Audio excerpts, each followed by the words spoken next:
En Radio Portales de Valparaíso presentamos Revelando.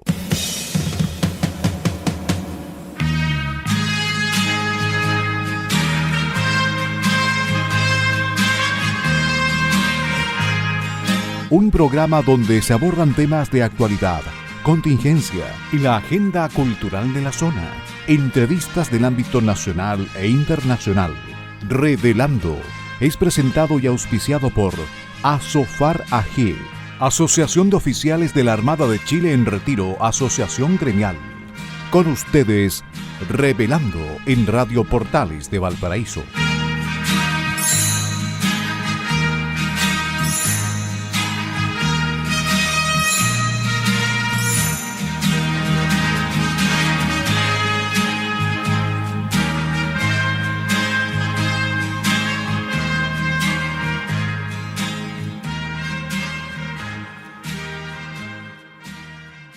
Muy buenas tardes, queridos amigos y auditores de Radio Portales, la primera de Chile y puerto de fondeo de nuestro espacio radial. Hoy, viernes 6 de junio de 2025, estamos dando inicio a un nuevo programa de Revelando que nos acompaña de lunes a viernes, de 6 a 7 de la tarde. Y hoy, como todos los viernes, junto a ustedes, Francisco Muñoz Pinto y Mario Mateluna Morales, conductores de Revelando de hoy, viernes. Agradecemos a Radio Portales de Valparaíso, que nos abre sus señales en el dial FM 89.5, AM 840 y también a través de su señal online en la página web www.portalesfm.cl. Y por supuesto, agradecemos a nuestro auspiciador, a quien hace posible que Revelando esté en el aire todos los días, junto a ustedes. Nos referimos a la Asociación Gremial de Oficiales de la Armada en Retiro, ASOFAR. Gracias una vez más a nuestra querida Radio Portales de Valparaíso y un especial agradecimiento a nuestro auspiciador ASOFAR. También, y como lo hacemos cada uno de nuestros programas, saludamos a nuestro gran amigo y colaborador Enzo Alvarado, quien permite que este programa llegue hasta los estudios de Radio Portales de Valparaíso.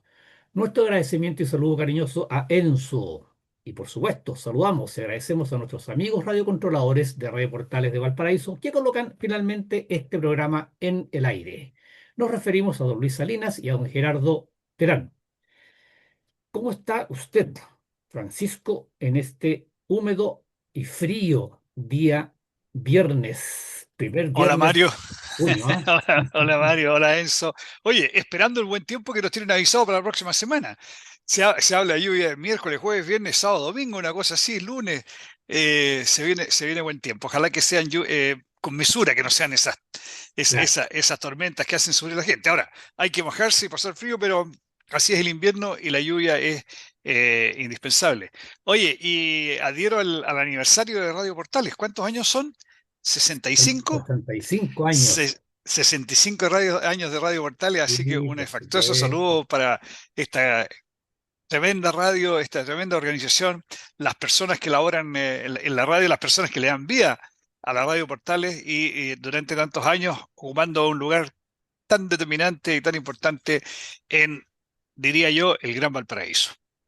Así Eh, es. Saludo para los señores auditores, muchas gracias por acompañarnos y que tengamos un lindo fin de semana que viene. Así es, así es. Adherimos a el saludo, felicitaciones a nuestra querida Radio Portales de Valparaíso, que hoy, 6 de junio, está cumpliendo 65 años de vida. También, por mi parte, un abrazo grande a todos los trabajadores de Radio Portales de Valparaíso.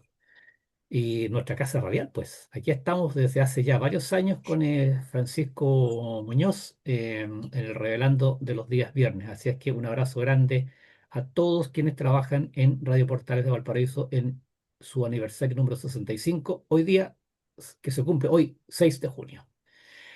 Ya, y dicho lo anterior, vamos, Francisco, con las efemérides navales y nacionales de la presente semana. Vamos. La primera que tenemos es el 3 de junio de 1837, en los albores de nuestra independencia. Habíamos logrado derrotar a los españoles en 1817 y estamos hablando de, ¿cuánto? 20 años después. Se produce el motín de Quillota. Fue un alzamiento militar organizado por el coronel José Antonio Vidaurre Garretón, comandante del regimiento Maipo. Esta sublevación nació de la oposición de un sector del país ante las gestiones que el ministro de Guerra, don Diego Portales, desarrollaba para declarar la guerra a la confederación formada entre Perú y Bolivia por el mariscal Santa Cruz, la Confederación Perú-Boliviana. Ese día, y mientras Portales pasaba revista a las tropas acantonadas en Quillota, el ministro fue tomado prisionero y encarcelado por los amotinados. La sublevación tenía como objetivo apresar al ministro Diego Portales y luego apoderarse de la escuadra chilena para iniciar así un golpe de Estado contra el presidente Prieto. Esto ocurría el 3 de junio de 1837. 3 días después, 6 de junio de 1837, se produce el combate de Barón y asesinato de Diego Portales. El combate del Cerro Barón fue el enfrentamiento entre las fuerzas del gobierno chileno lideradas por el vicealmirante Manuel Blanco Encalada, personaje siempre presente en nuestra historia, especialmente en los albores en los primeros años de nuestra historia. Decía, las tropas lideradas por el vicealmirante Manuel Blanco Encalada y las tropas del amotinado coronel José Antonio Vidaurre.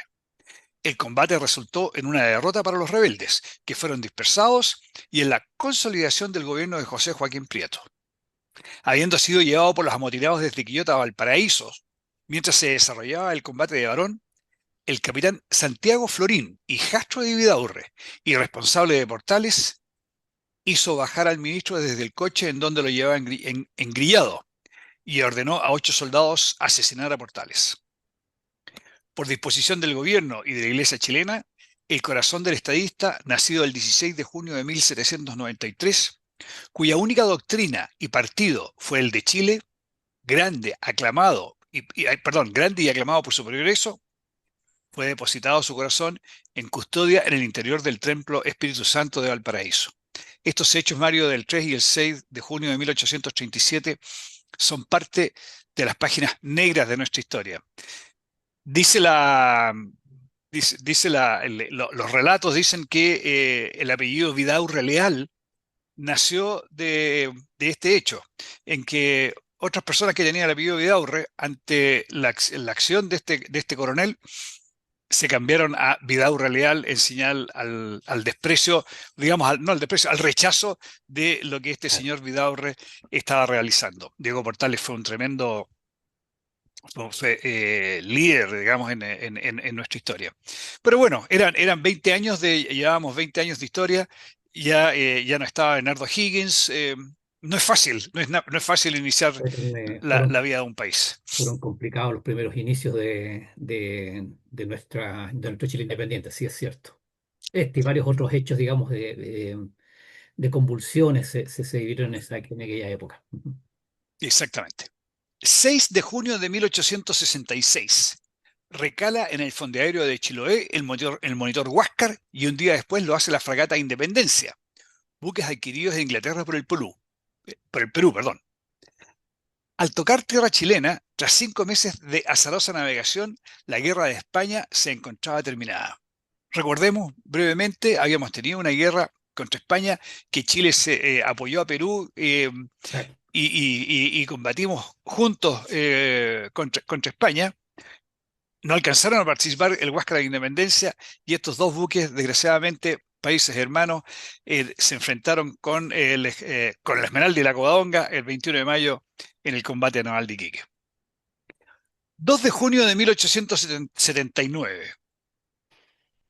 El almirante Miguel Grau, motivado por un sagrado deber, escribe a Carmela Carvajal, viuda de Prat, una carta que acompaña con la espada del comandante de la Esmeralda y otras prendas personales del héroe de Iquique. Entre estas se encuentra una argolla de oro de matrimonio, un par de gemelos y 2 botones de pechera de camisa nácar, 3 copias fotográficas, una de su señora y las otras 2 de sus hijos, un par de guantes de Preville y una medalla de la Virgen de los Rayos. Los términos de la carta, que hace llegar a través de su cuñado, el comandante Oscar Biel, son tan honrosos para Prat como para Grau. 6 de junio de 1880. Después de la negativa del coronel Francisco Bolognesi de rendir la plaza peruana de Arica, unidades de la escuadra chilena bombardean las defensas del puerto, cuya posición más poderosa se ubicaba en el Morro. Esto es en la víspera del asalto y toma del Morro de Arica, que fue al día siguiente. A mediodía se inició el bombardeo chileno desde las baterías de tierra, así como por el mar, por los buques Loa, Covadonga, Magallanes y Cochrane. Las defensas peruanas utilizaron las baterías norte, la batería del Morro, la este y los cañones del monitor Manco Cápac. A las 16 horas cesó el combate, resultando con daños en la Covadonga y el Cochrane. En esta acción, el blindado Cochrane sufrió los efectos de una granada que hizo explosión a un costado, inflamando 2 saquetes de pólvora, de lo que fueron víctimas 28 tripulantes, falleciendo desgraciadamente 7 de ellos. Al día siguiente se producirá, como habíamos dicho ya, el asalto y toma del Morro de Arica y la caída final de este puerto.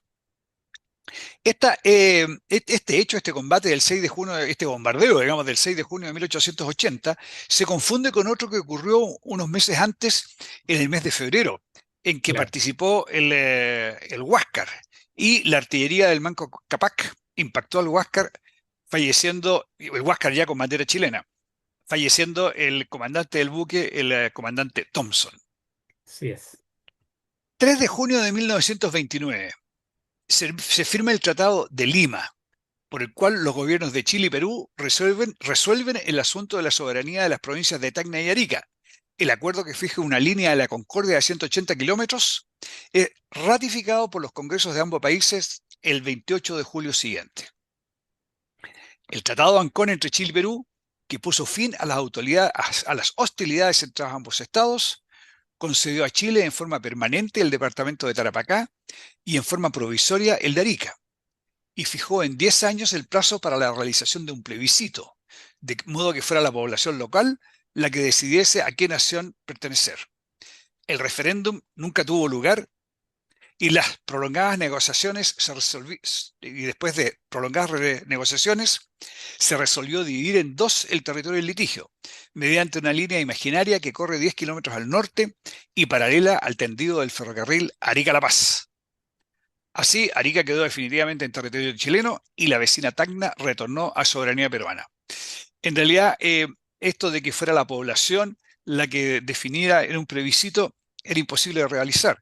Ambos países trataron de influir, de llevar personas que aseguraran la Ah, votación, y se vio de que en realidad este plebiscito no iba a ser, era mejor negociar en qué términos establecer el límite definitivo. Y así se hizo. 31 de mayo, Día Mundial sin Tabaco. Para los fumadores es un buen momento para dejar de fumar. 1 de junio, Día Mundial de la Leche, establecido por la FAO. 3 de junio, Día Mundial de la Bicicleta.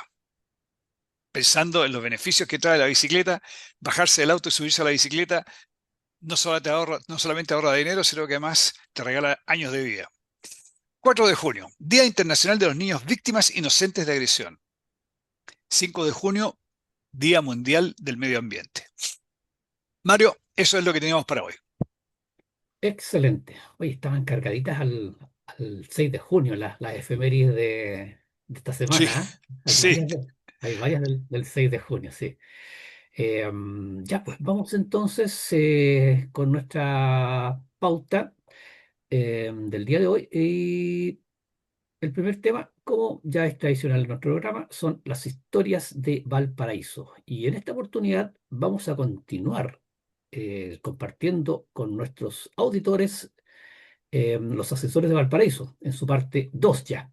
Como dijimos la semana pasada, la referencia para esta crónica es un trabajo muy completo que realizaron don Simón Castillo y don Waldo Claudio Vilamuga, que se titula Los ascensores de Valparaíso, movilidad, transporte público y desarrollo urbano entre 1880 y 1930. La semana pasada, en la parte uno contábamos que la historia de los ascensores está directamente vinculada con la historia de su cerro, es obvio, ¿no es cierto? Y dijimos que el plan se había hecho estrecho, a pesar ¿cómo se llama? De las ampliaciones, producto de los rellenos. Por lo tanto, la población comenzó a instalarse en los cerros. Y los ascensores fueron, ¿no es cierto?, una de las pocas innovaciones tecnológicas, decía la crónica, que llegaron a las partes altas y el primero de los medios de movilización colectiva que las cubrió.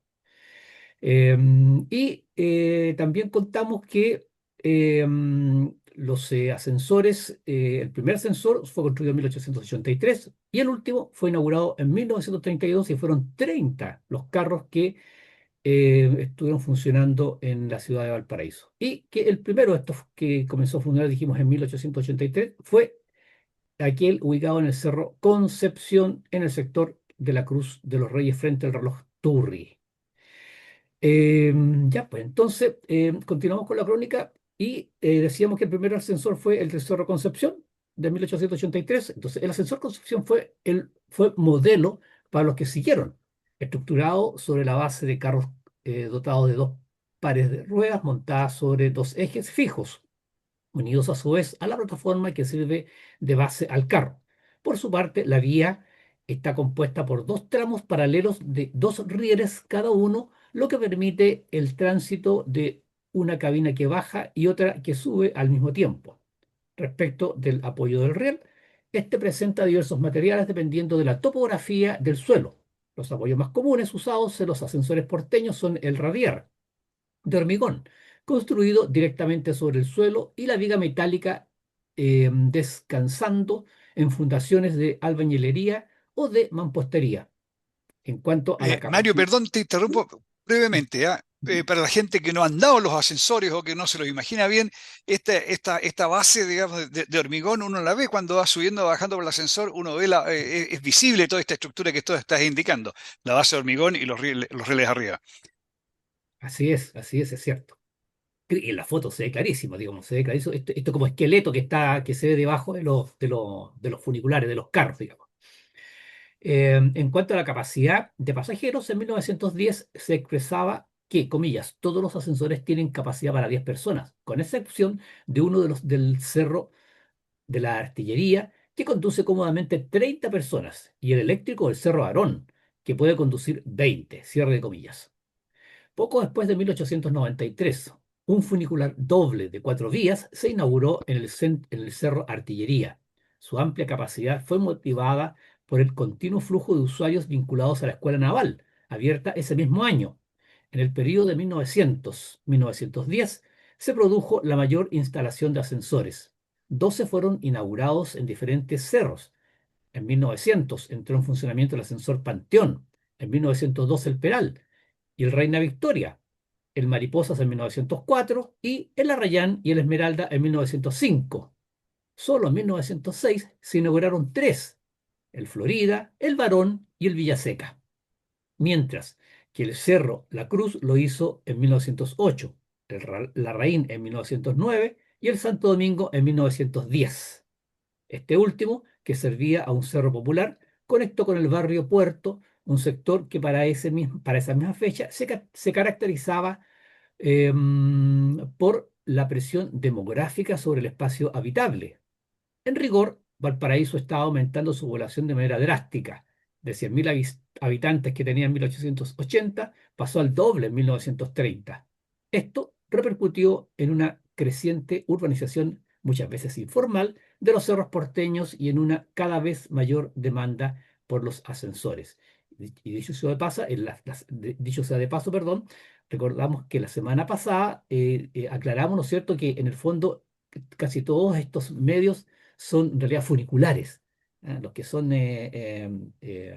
los que van, los típicos, ¿no es cierto?, que van en forma diagonal siguiendo el cerro, en realidad son funiculares. Los que son verticales son ascensores. Como el ascensor, usted me recordó, Francisco, a mí siempre se me Polanco. recuerda el Polanco, ese bueno, es el único en este minuto que queda, que es realmente ascensor, que es vertical. Bueno, con todo, la expansión del servicio no tuvo siempre acompañada de un funcionamiento regular, en especial en los cerros de clase obrera. Si atendemos a las fuentes documentales, el servicio del Mariposa, inaugurado en 1904, por ejemplo, tuvo al poco tiempo de su inicio permanentes fallas motoras y viales. En 1907, el diario La Unión, uno de los principales de la ciudad, indicaba que, comillas, en repetidas ocasiones la prensa de este puerto se ha ocupado de las seguridades que ofrece a los pasajeros del Cerro Mariposas, cierre comillas. Como efecto de los reclamos de la opinión pública, en julio de ese año, el director de Obras Municipales, don Arturo Sofia, informaba al alcalde de las mejoras realizadas al ascensor. Ellas son útiles para conocer las que frecuentemente se hacían en estos artefactos. Decía comillas, nivelación de la obra de mampostería y ladrillo, el cambio de todos los durmientes, la colocación de un cuarto riel para formar la doble vía, la sustitución de envigado y topes de madera por fierro, la construcción de dos tambores y dobles frenos, en vez de uno que antes tenía, y la instalación de terrazas en los carros para evitar el peligro de descarrilamiento, informaba nuevamente el diario La Unión. Como sea, la instalación de un nuevo ascensor, en particular en cerros de sectores populares, constituía un evento social.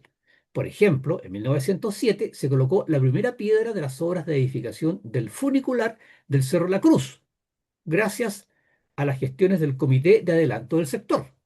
La inauguración contó con una numerosa presencia de personas, una banda de músicos y la realización de un programa de diversiones populares, el que duró casi todo el día.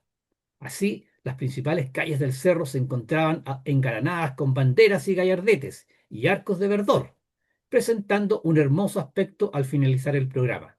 Se quemaron algunas piezas de fuegos artificiales del mejor efecto. Cuestión similar ocurrió con el ascensor del Cerro La Virgen, estrenado en 1914.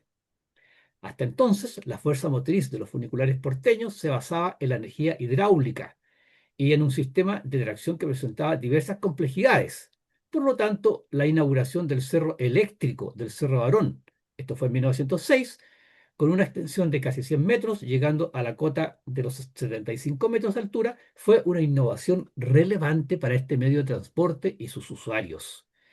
Y ahí vemos el ascensor Barón, una preciosísima foto tomada en 1950 del ascensor Barón, desde el cerro hacia el plan abajo, y abajo en el plan se divisa la avenida, ¿cómo se llama? Errázuri, y el sector del puerto, ahí donde estaban esos galpones que se van a ir abajo en algún minuto, ¿no es cierto?, donde funciona en alguna oportunidad la llegada y salida de pasajeros El ¿cómo se terminal de llama? pasajeros del puerto de Valparaíso. El terminal de pasajeros del puerto de Artes, efectivamente.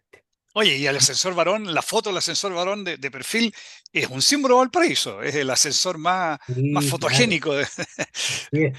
Y lo que comentaba usted, vos, Francisco, la foto que estamos viendo con Francisco, aquí se ve perfecto, clarito, digamos, una parte de los rieles que están apoyados sobre una fundación de hormigón ahí. Y más Claro. abajo se alcanza a divisar unos rieles que están hacia abajo, afirmando los rieles, digamos. Una hermosísima foto.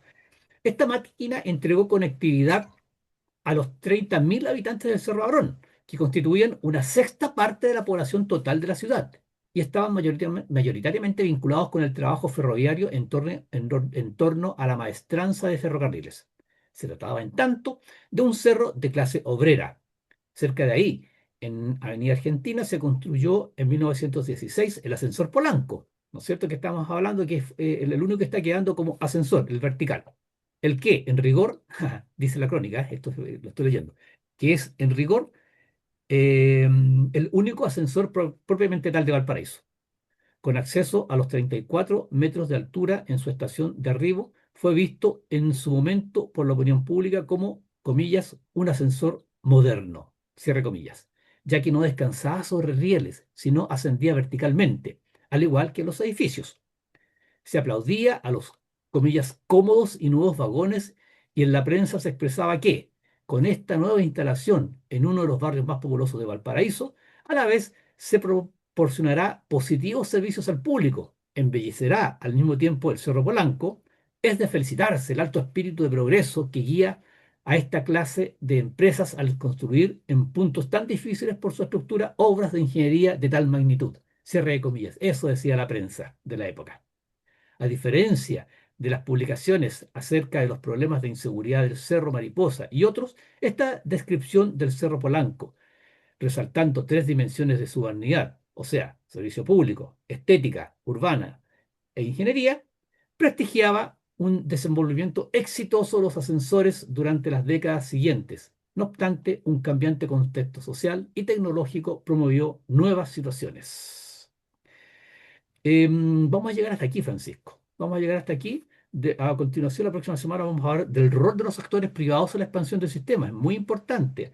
Y dicho sea de paso, este es un ejemplo. Estamos hablando de comienzos de 1900, del siglo XX.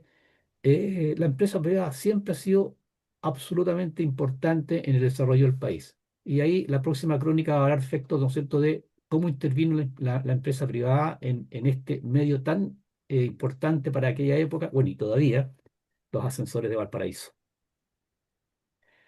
Y ahora nos iremos a la pausa musical, Francisco, para volver en el segundo bloque. ¿Le Vamos parece? a la pausa. Nos vemos en un momento.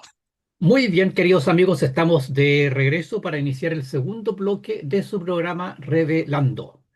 Agradecemos nuevamente a nuestra querida Radio Portales de Valparaíso por permitirnos estar acá junto a ustedes y reiteramos nuestro saludo porque hoy, 6 de junio, está cumpliendo 65 años de vida. Un abrazo grande a toda nuestra querida Radio Portales de Valparaíso.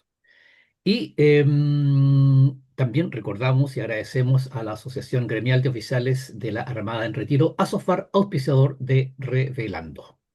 Muy bien, vamos entonces con el segundo tema de nuestra pauta que hemos titulado Descaro sin límites.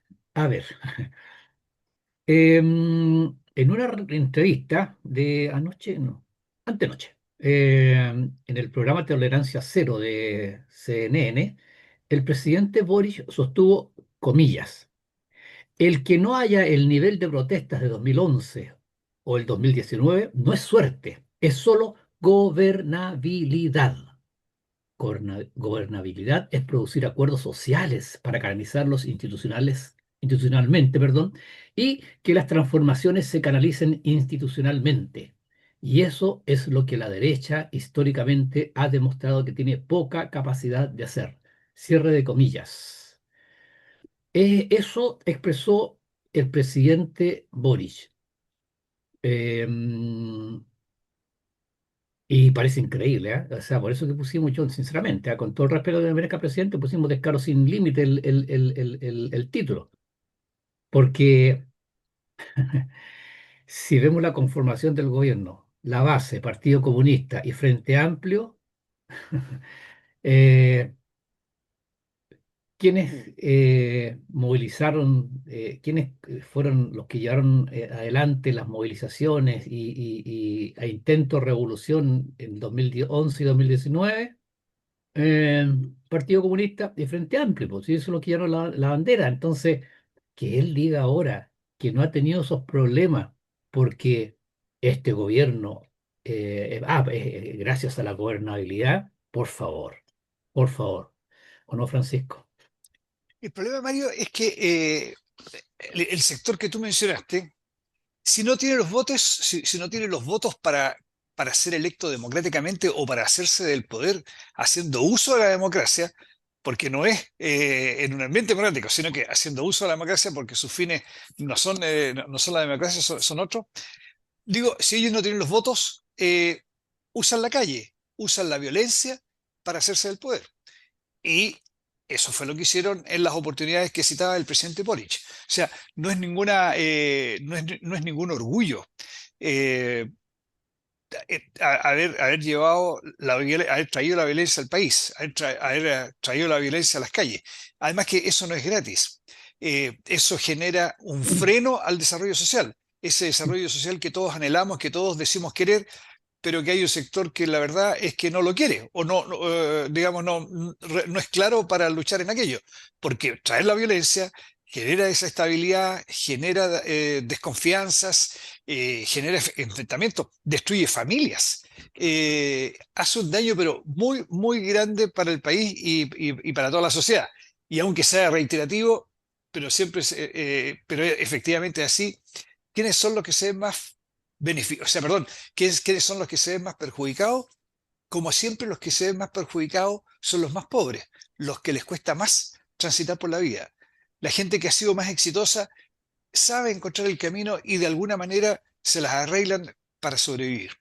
Pero los que les es más difícil encontrar el camino, esos son los que quedan más desamparados, Mario.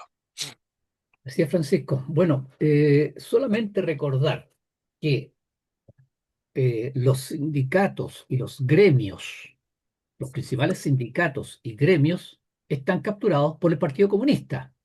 ¿Quién tiene el control de la CUT? Partamos por la CUT, Partido Comunista.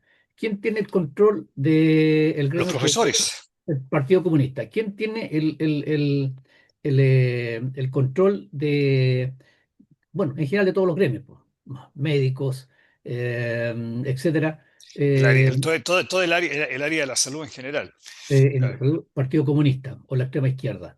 Entonces, y esos son los que movilizan a la gente hacia las calles. Esos son los que organizan las protestas, son los que organizan la violencia, son los que organizan los paros, etcétera. Ahora, recién ahora, en el último gobierno, recién ahora los profesores le están dando qué hacer. Están como una suerte de díscolos, porque la CUT ha sido pero absolutamente complaciente con el gobierno. No obstante, casi el 9% de desempleo han sido absolutamente complacientes con el gobierno. Recién ahora los profesores. ¿Y por qué? Porque los profesores están presionando para que a última hora el gobierno tome medidas en favor de ellos. Están presionando al gobierno. Pero, en general, todos los gremios, los grandes sindicatos, los estudiantes, para que sean todas las organizaciones estudiantiles, todas están capturadas por el Partido Comunista. Entonces, no nos diga el presidente que él no ha tenido problemas, no ha tenido desmán, no ha tenido desorden, no ha tenido intentos de revolución como el 2019, porque él conduce un gobierno que le ha dado gobernabilidad a Chile. No, señor, usted es porque es única y exclusivamente porque los grandes bloques que gestionan su gobierno son el Partido Comunista y el Frente Amplio, y ellos son los que movilizan la violencia y los desórdenes en las calles. Y como están con su gobierno, por supuesto, no le han querido producir problemas. Y todo esto, además, pese a la crisis tremenda que vive el país en seguridad, en, en inversiones, en trabajo, en creación de empleos de trabajo, y toda la cantidad de problemas que tenemos, toda la cantidad de problemas que este gobierno le ha producido al país. Entonces, yo diría que hasta ha sido criminal la complacencia que han tenido todos estos gremios, digamos, de no ponerse al gobierno. Y no me cabe la menor duda, Francisco, no me cabe la menor duda, porque tampoco me cabe la menor duda, sinceramente, que no va a ser un gobierno de izquierda, o por lo menos de extrema izquierda, el que va a gobernar a Chile a partir del próximo año. No me cabe la menor duda que desde el primer día estos gremios van a estar todos en la calle, ¿o no? De todas maneras, de todas maneras. Oye, y si estamos de acuerdo, ¿no es cierto?, en que la violencia no le trae bien a nadie, no es buena para nadie la violencia, podemos concluir entonces que el objetivo del actual gobierno y del Partido Comunista no es el bien de Chile. ¿Y qué es lo que ellos buscan? Lo que ellos buscan es simplemente el poder. ¿Con qué fin? No lo dicen muy claramente, ¿ah? Pero si queremos entender cuál es el fin último de ellos, que no necesariamente les da resultado, a veces les resulta, otras veces no les resulta, pero si queremos ver cuál es la finalidad, miremos Venezuela, miremos Cuba, Nicaragua, Corea del Norte, el Chile de Salvador Allende. El Chile de Salvador Allende, los allendistas lo ocultan, pero el Chile de Salvador, Chile terminó en un caos, pero espantoso. El desarrollo social fue perdón, ¿qué desarrollo? Un retroceso social tremendo. No lo dicen, pero ese es el final. ¿Y qué logran con eso? Bueno, la clase gobernante, la élite gobernante, ellos, digamos, logran un muy buen estatus, llevan una vida de reyes, pero el resto de la población terminan esclavizados. Así Ese es, es el final. Francisco. Así es, así es. Bueno, el modelo es exactamente el mismo. Si el modelo se repite en todas partes y en todas las épocas de la historia en que se ha intentado aplicar. El modelo es exactamente el mismo. Tomar el control, el Estado sea el omnipotente, que la sociedad, la ciudadanía esté sometida al Estado y, ¿cómo se llama? y tener capturado al país eh, bajo, eh, bajo una tiranía, bajo una dictadura. Es exactamente el modelo que se ha aplicado y que existe en Venezuela, que existe en Cuba y que se intentó aplicar acá en Chile. Y, y bueno, es un modelo fracasado además, pues, es un modelo fracasado. Y bueno, Nunca, no podemos citar ninguno de estos casos de los modelos de los países que hemos mencionado en que el país sea exitoso, que la población tenga un buen desarrollo, de que la población tenga libertad, que cada uno tenga la oportunidad de desarrollar su propio proyecto personal. Están todos condenados, están todos capturados por el gobierno y condenados a desarrollar la calidad de vida y la vida que el Estado decide darles. así es, así es. Francisco, usted conoce Cuba, porque usted conoce Cuba, ha estado en Cuba. Pero yo he visto imágenes, he visto videos, he visto reportajes, y uno dice, o sea, se habla en los reportajes, uy, la gente que es tan buena, la gente que es amable, que sí es así, es un buena gente los cubanos, pero cuando uno los ve, los escucha hablar, o sea, ha pasado tantos años de dictadura que es gente que ya está, yo diría, como entregada al modelo. Claro, ellos no saben cómo sería otra alternativa, porque Claro, además todos estos sistemas claro, además traen aparejada una campaña publicitaria tremenda. O sea, ellos desde el punto de vista comunicacional son pero tremendamente exitosos. Si sus esfuerzos comunicacionales lo dedicaran a promover algún producto, una cosa así, ya les diría fantástico, sería muy exitoso.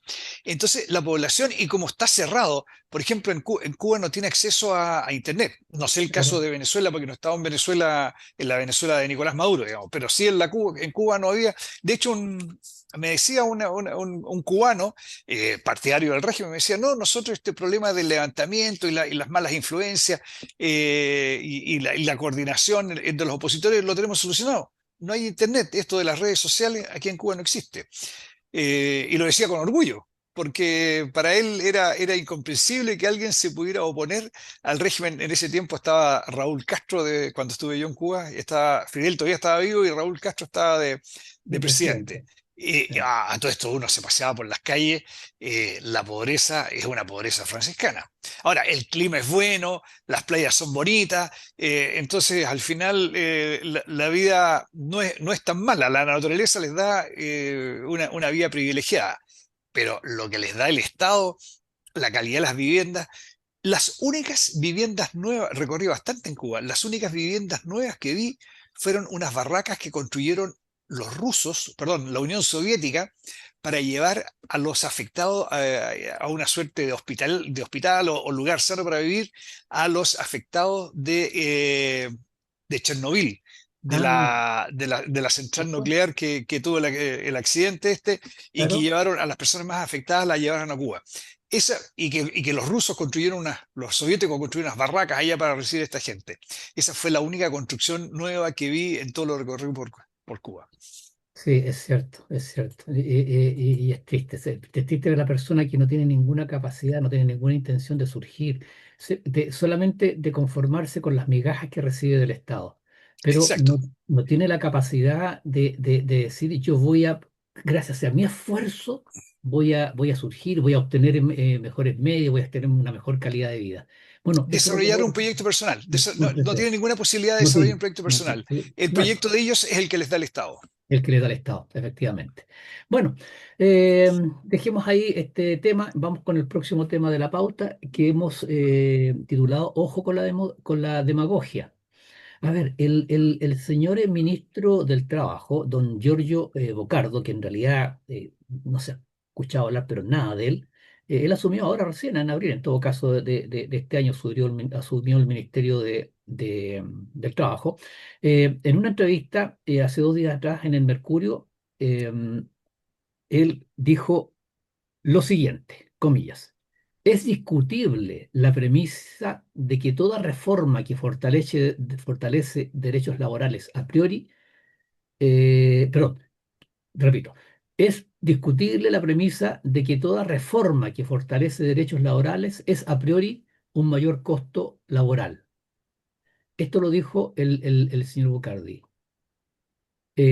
Bueno, vamos a citar a dos economistas que le refutaron. Don David Bravo, por una parte, dijo, comillas, lo que se ha dicho es que reformas específicas adoptadas por el gobierno implican evidentes alzas de costos laborales en un contexto en que hay un problema en el mercado laboral y un escenario de productividad estancada.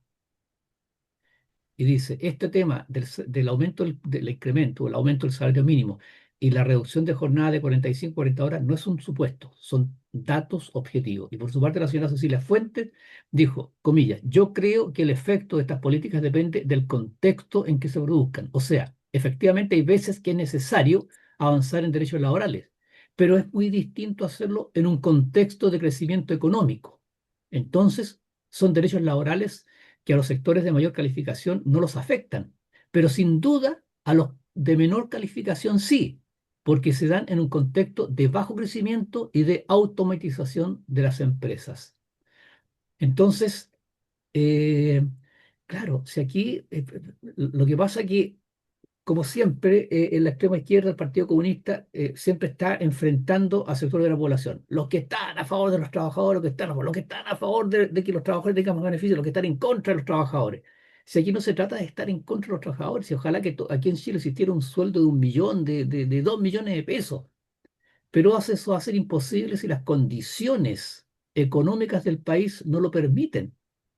Entonces, esto de estar aumentando o impulsando mejoras o reformas laborales en un contexto tan delicado como está el país es un error.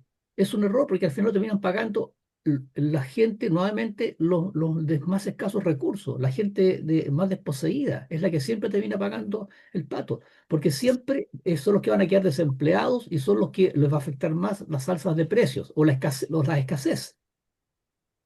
Oye, Mario, y este tema del uso de la palabra trabajadores, que suena súper bien, porque involucra a un grupo grande de personas, pero es también muy mañosa, porque cuando están hablando de los trabajadores, están ocultando el verdadero problema, que son los que no son trabajadores, los que están desempleados. Esas son los desempleados son los que pagan el precio. Cada, Claro, cada conquista social, cada beneficio para los trabajadores, bien dicha la palabra trabajadores, o sea, para los que están trabajando, para los que tienen un contrato, etcétera, etcétera, ¿ya? Tiene una contraparte que es el nivel de empleo o el nivel de desempleo del país. claro. Da lo mismo que lo que digamos, pero en el fondo, los desempleados.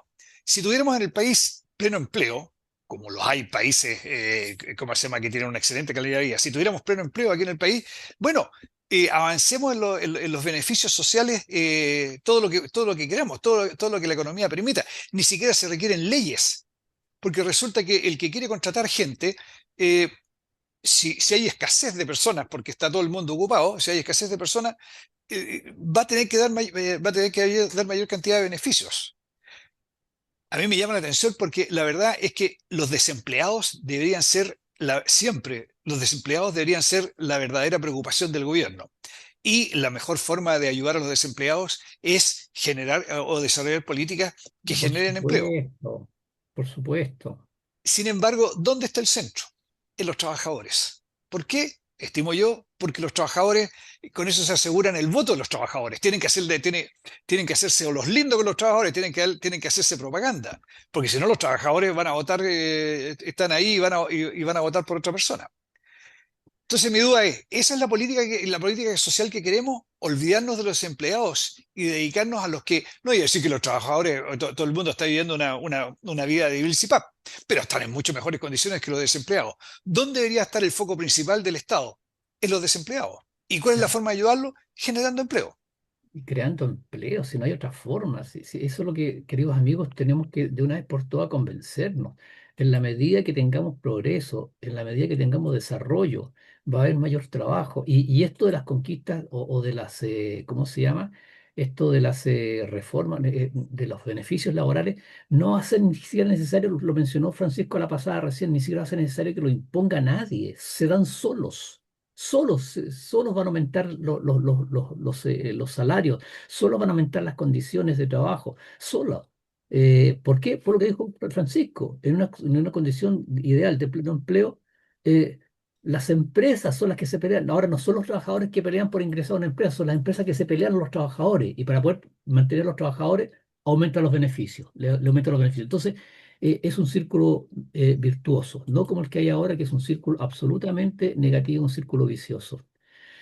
Eh, Ayudamos, Mario, a los que más gritan y no a los que más necesitan. es verdad, qué buena esa sentencia, Francisco. Usted lo ha dicho más de una oportunidad. Ayudamos más a los que gritan que a los que están, que a los que no dicen nada.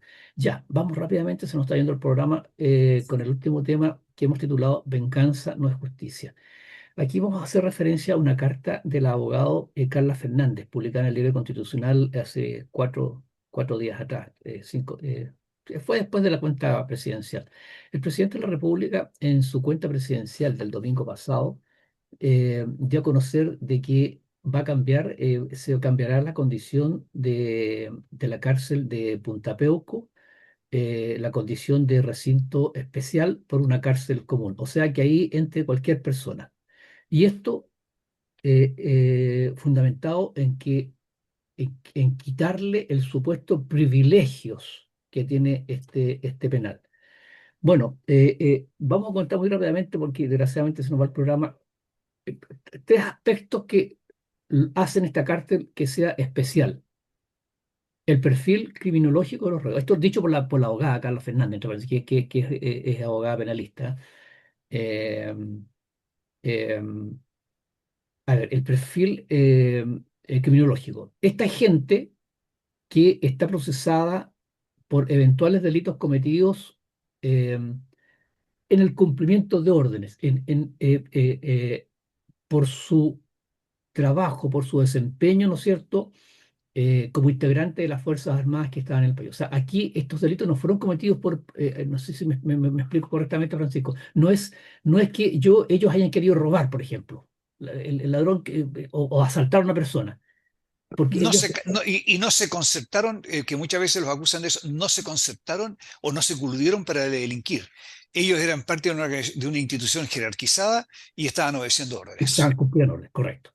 Lo segundo, eh, dado que se están juzgando hechos de hace 50 años atrás, 40 años atrás, el promedio de edad de estas personas es de 80 años, queridos amigos, 80 años. Mañana sábado vamos a ir a Colina uno a visitar, yo voy a ir personalmente a visitar a los camaradas que están ahí prisioneros y voy a encontrar con un social mayor que tiene 94 años de edad. 94 años de edad, queridos amigos. Ese señor está en este minuto cumpliendo prisión. No me queda tiempo para decir la cantidad de problemas de salud que tiene. Tercer punto, está lo relacionado con el grado de peligrosidad de ese penal. Ese penal es un penal de mínima peligrosidad. ¿Por qué? Ahí no hay riñas, ahí no hay drogas, ahí no hay comercio de celulares, ahí no se cometen delitos desde las cárceles. ¿Por qué? Porque es la condición, o sea, pero no, es la calidad de la gente que está ahí. Es gente educada, es gente con principios, es gente que fue formada para el bien. Entonces, ahí es imposible. Nunca va a haber un comercio ilegal o se le va a pagar a un gendarme para que ingrese droga o trago o licor o ¿cómo se llama? O celulares. Entonces, esa es la condición. Entonces, cuando hablamos de privilegio, para cerrar y que hagamos el comentario con Francisco, el único, si el presidente habla de privilegio, el único privilegio que tiene esa cárcel es de ser una cárcel que los tiene segregados del resto de la población, de la población, de los delincuentes comunes. Es el único privilegio. Y en lo demás es una cárcel como cualquier otra cárcel con todas las reglas del juego que establece Gendarmería. Lo único que, como insisto, es una cárcel de mínima peligrosidad. Mario, perdón, y no es un privilegio lo que tú acabas de mencionar, el hecho de estar separado del resto de la población penal. Así lo establece la ley, así lo establecen los reglamentos, así lo establece en el mundo. Los procedimientos carcelarios son así. Yo no puedo tener, por decir, crímenes, o sea, delincuentes de alta peligrosidad con delincuentes, por ejemplo, económicos, por decir alguna cosa. Los separan, es en todas partes. Oye, y Muy cortito porque ya se nos pasó el tiempo. Dos cosas que quiero decir. Siempre se dice que las condiciones que tienen de vida las personas que están en Punta Peuco son excepcionales pensando en el resto de los reos. Las condiciones que ellos tienen son las condiciones que ellos mismos se dan. Ellos se organizan, ellos Así es. trabajan, ellos cuidan lo que tienen, ellos mejoran el entorno. No es que el Estado le esté dando No, un lugar privilegiado. Ellos hacen que su lugar de vida sea mejor que el lugar de vida que tiene el resto. Y lo segundo, les aseguro que los primeros que se van a oponer a que los reos comunes se vayan a Punta Peuco son los familiares de los reos comunes. No es fácil llegar a Tiltil. No es fácil ir a ver no es fácil ir a ver a un pariente que está detenido en Tiltil. Queda bastante más lejos que el resto de las cárceles. Eso nomás, Mario. sí, Francisco, perdón, y es a las afueras de Tiltil. Si cuando uno va para allá, está absolutamente, bueno, es la comuna de Tiltil, pero está absolutamente a las afueras de la ciudad de Tiltil. Es tremendamente difícil. Bueno, perdón, la única forma de llegar es en medio particular. No existe, no existe locomoción colectiva, existe locomoción para llegar a Tiltil, a la ciudad. Pero de la ciudad de Tiltil, ahí estamos aproximadamente a 15 kilómetros de la ciudad misma, del centro de la ciudad, 12 kilómetros más o menos de la ciudad hasta donde está el penal. Está en un lugar absolutamente sin urbanización. De hecho, no tienen agua. El penal no tiene agua. Así es que el agua la llevan en camiones, aljibe, que es uno de los problemas, grandes problemas que tiene ese penal. Bueno, y por último, se nos va el tiempo. Ya la Asociación de Suboficiales ya se manifestó en contra y los vecinos de Itil también ya se manifestaron en contra de que se cambie la categoría del penal, complementando lo que dice Francisco. Ya, Francisco, se nos acabó el tiempo, desgraciadamente tenemos que irnos. Chicos auditores, nos vemos el próximo viernes. Ojalá que nos toque una buena lluvia, que llueva constante, que caiga unos cuantos milímetros que nos aseguren un buen invierno y una primavera esplendorosa. Nos vemos el próximo viernes. Eso, que llueva, pero que llueva, no torrencialmente, que llueva pausado, pero prolongado. Ya, Sin prisa, pero sin pausa. eso, sin prisa, muy bien, sin prisa pero sin pausa. Ya, ya, queridos amigos, como siempre les decimos al finalizar nuestro programa, les agradecemos de corazón su sintonía, les deseamos que tengan un muy buen fin de semana y nos encontramos el próximo viernes, si Dios quiere. Continúen en la sintonía de Radio Portales de Valparaíso y que tengan una muy buena tarde-noche. En Radio Portales de Valparaíso hemos presentado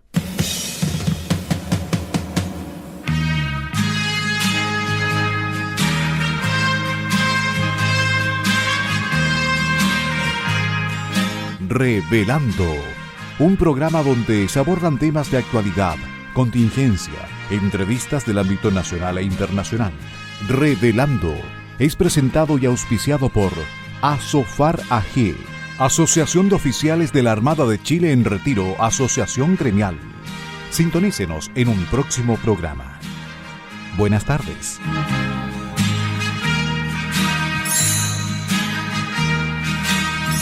Las opiniones vertidas en este programa son de exclusiva responsabilidad de quienes las emiten y no representan necesariamente el pensamiento de Radio Portales de Valparaíso.